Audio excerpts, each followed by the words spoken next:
All right, well, good morning, Rocky Hill Small Group Facilitators. Christopher Scott here. It is Monday, June 27th, about 11:30, and I'm going to continue our series that we've been doing here, Introductions to Books of the Bible, and then give you a small group discussion tip at the end of the video. And last week, we did the book of Daniel, and you can find that here on the Facebook page if you're watching down there below, or I'll try to link to it up there if you're watching on Facebook or on YouTube at a later time. I'll try to put the links in the video there so you can easily go back and watch Daniel. But I'm going to start covering the book of Revelation for 3 weeks, give you 3 weeks of introduction of the book of Revelation, because one of our small groups has been going through the entire Bible. They started, 15 or 20 years ago, I think. They started in Genesis. Now they're coming to the book of Revelation, and they're going to be starting the book of Revelation probably in August or September, discussing that as their group. And so this video series is for those facilitators that are in that group to give them a good feel for the book of Revelation and how to go about facilitating a discussion through it. And this is something I've done twice. I've taken 2 small group Bible studies through the book of Revelation, verse by verse. So in this 3-part series on Revelation, I'm going to give you the most important things you need to know in order to facilitate a discussion through the book, okay? So 3 things you really need to know. And we're going to start today with the date that the book of Revelation was written, okay? The date that the book of Revelation was written, which is in 95 AD, okay? 95 AD, Jesus likely died in about 30 AD. We think AD after death, that the time starts when Jesus died, but really it started, AD starts about when Jesus died was 30 AD. And so about 60 years later, the Apostle John, so John, son of Zebedee, one of the 12 disciples of Jesus, the same guy that wrote the Gospel of John, the same guy that wrote 1st, 2nd, and 3rd John, he also wrote the book of Revelation, okay? It's the revelation of Jesus Christ. It's not Revelations, it's the revelation. If you read your Bible and pay attention to the notes, we're talking about the book of Revelation, okay? And so he wrote that book in 95 AD when he was exiled to the island of Patmos by Emperor Domitian of Rome, okay? And so it's the last book written in the New Testament. The Gospel of John likely was written in about 90 AD, and then 1st, 2nd, 3rd John were written about the same time.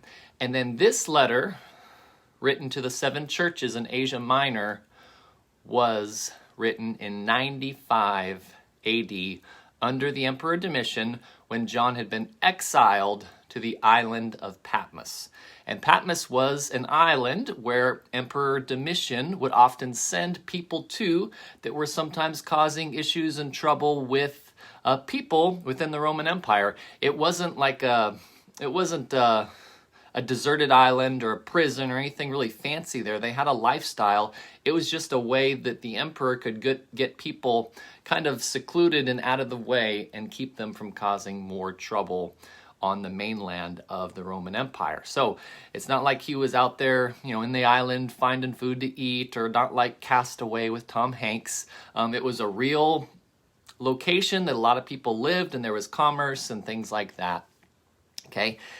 And why do I stress this date so much? Why so much emphasis on the date of the book of Revelation? Because in 70 AD, there was a very important event that happened. It was the destruction of the temple in Jerusalem, okay? There's this destruction of the Jewish temple in Jerusalem that was destroyed and leveled. And because of that, if you think the book of Revelation was written earlier and you have an incorrect date of it, you might think that as you're reading through the book of Revelation, these are prophecies about the destruction of the book of Revelation. And next week, I'm going to talk about the 4 views of interpretation of the book of Revelation. We'll talk about that more, but we need to first nail down the date of the book of Revelation, because those 4 views depend on what date you believed. So if you have a study Bible, I encourage you to look up the date of the book and read the notes for yourself. See what those study Bible editors put in there and what they believe. Check out what I'm saying. And there's several reasons that we believe the book of Revelation was written in 95 AD. Number one, the banishment of John to Patmos matches what we know from contemporary history, that between about, we'd say, at that time, in the 90s, 85 to 95, that was something that Emperor Domitian often did, is that he exiled Christians to the island of Patmos to keep them from causing trouble. That was something we know from contemporary history that Domitian did for other people, other Christians. Some people believe the book of Revelation was written in 65 AD under Emperor Nero, but that doesn't make sense because Emperor Nero persecuted Christians by killing them and beheading them, such as he did for Peter and Paul and a lot of the disciples. If he didn't like a Christian, he killed them. That's what Nero did. Domitian, if he didn't like a Christian, he just sent them off to the island of Patmos. A second reason we believe 95 date to be the accurate date is the condition of the churches that are described in Revelation 2 and 3 matches the condition of the churches in the 90s. Meaning, if this book was written in the middle 60s, Paul was still doing ministry. He was still traveling around. These churches were on fire for God and actively doing ministry and growing. It doesn't really match what we read John talking about here in chapters 2 and 3. They are lukewarm. They've forgotten their first love. Some of the language that is used doesn't really match the culture of the church likely that was occurring then. So in 95 AD, it definitely does match what we read here for those churches. Additionally, a third reason is it talks about the New Jerusalem, this future New Jerusalem and new temple, which seems to make sense because maybe the temple was gone. Another idea there.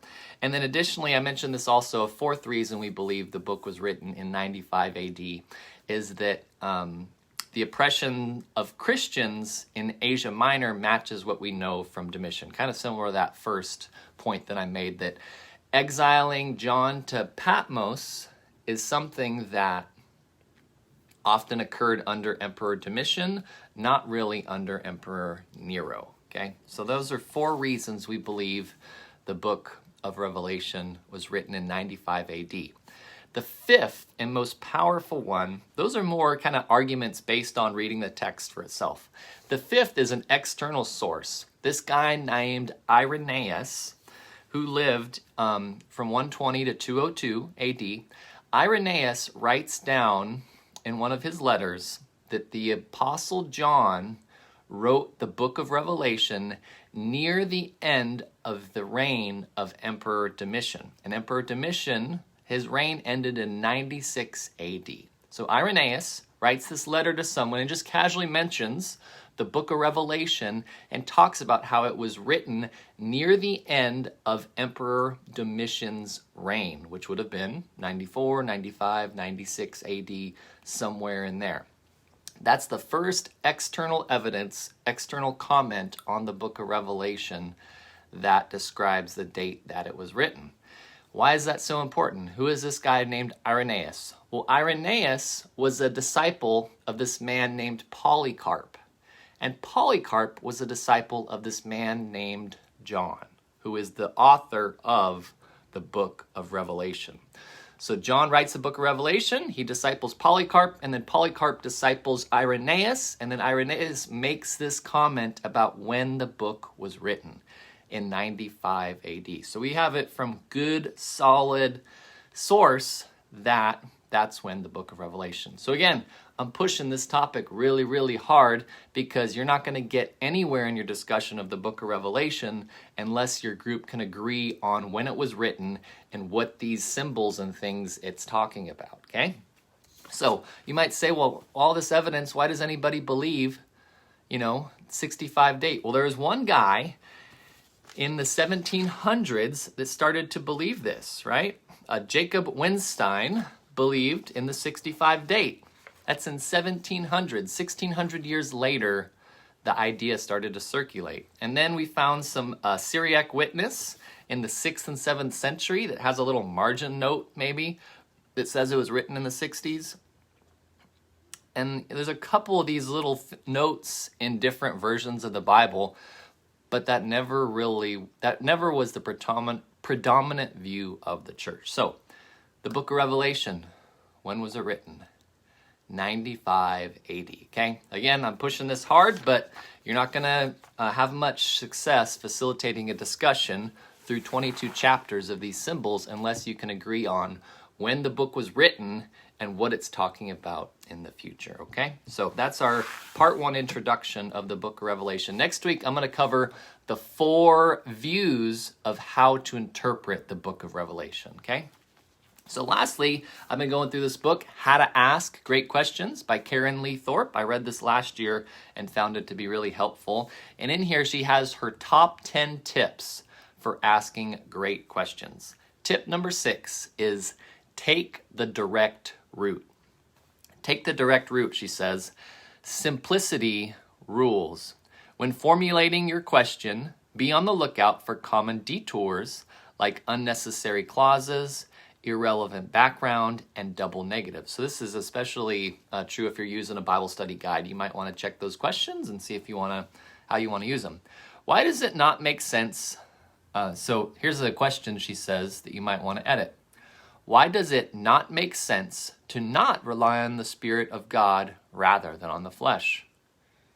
What the question really means, why does Paul think it makes more sense to rely on the Spirit than the flesh? Okay, so just make the questions direct, understandable, especially if people don't have the questions in front of them and they're just listening. You're going to need to make them simple. So thanks again for watching this introduction video and small group tip. I'll catch you next week sometime on a Monday, hopefully, to share the 4 views of interpretation with Revelation. And I hope that this video is helpful for you, that group that's going to be starting the book of Revelation soon. Thanks again. Talk to you soon.